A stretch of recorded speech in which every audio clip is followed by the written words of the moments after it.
Shu mashinalarda juda ham ko'p bo'ladigan holat, mashinaga orqa tomonda qattiqroq chuqurga tushganingizda orqasi doqqillab qolish holati bo'ladi.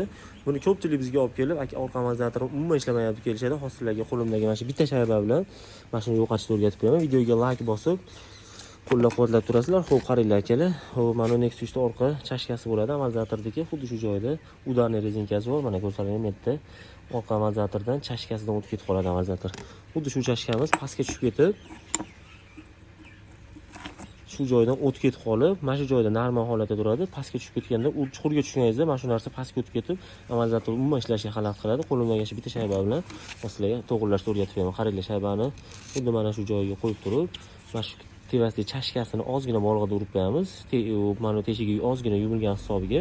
Xo'p, keyin joyiga qatirib, chashkalarni orqa tevadagi operalarni qo'yib terib qo'ysanglar, xudo xolasa muammolaring mana shu bitta shayba bilan hal bo'ladi. Videomiz manfaatli bo'lib qolishi uchun Nexus haydaydigan do'stlarimiz o'rnatib qo'ysak, albatta manfaatli bo'ladi.